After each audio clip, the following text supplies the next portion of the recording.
Hello friends, এখন আমি আছি মেঘালয়ের রাজধানী শিলংয়ে অবস্থিত এয়ারফোর্স মিউজিয়ামের একদম সামনে।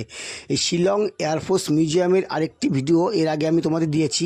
সেই ভিডিওতে তোমাদের এই শিলং এয়ারফোর্স মিউজিয়ামের ইনডোরটি দেখিয়েছিলাম, ইনডোর প্রদর্শনীগুলো দেখিয়েছিলাম। এবার এই ভিডিওর মাধ্যমে তোমাদের এই শিলং এয়ারফোর্স মিউজিয়ামের আউটডোরটা দেখাবো, আউটডোর পজিশনগুলো দেখাবো এবং এই আউটডোরের সিনগুলো তোমাদের দেখাবো।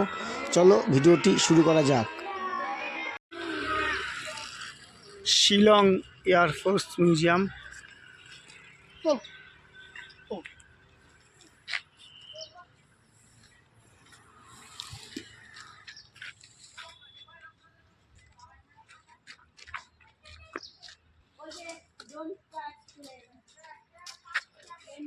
প্রণাম।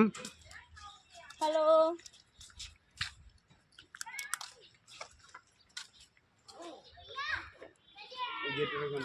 রাফাল। এই শিলং এয়ারফোর্স মিউজিয়ামটি আপার শিলংয়ের ইস্টার্ন এয়ার কমান্ড হেডকোয়ার্টারে অবস্থিত একটি অনন্য জাদুঘর। আপনারা দেখতেই পাচ্ছেন, এটি একটি ভারতীয় বিমান বাহিনীর যুদ্ধাস্ত্র এবং যুদ্ধে ব্যবহৃত বিভিন্ন পুরনো বিমান, যেমন MiG-21, Mi-4 হেলিকপ্টার, এই সকল এখানে প্রদর্শিত হয়ে আছে। আপনারা পারলে একবার আসবেন, দেখবেন, অবশ্যই আপনাদের ভালো লাগবে।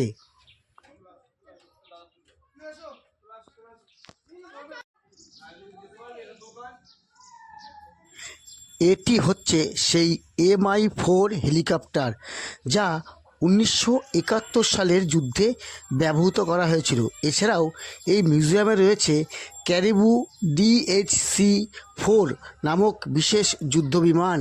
চলুন আপনাদের ঘুরে দেখাই।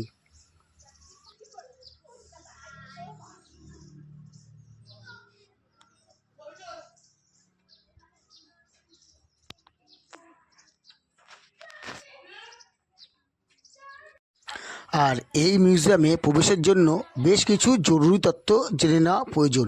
সেগুলি হলো, যেহেতু এটি একটি সামরিক এলাকার ভেতরে অবস্থিত, তাই এই মিউজিয়ামে প্রবেশের জন্য ভারতীয়দের যে কোনো একটি বৈধ নাগরিক পরিচয়পত্র অবশ্যই জমা দিয়ে তারপরে মিউজিয়ামের ভিতরে প্রবেশ করতে হবে।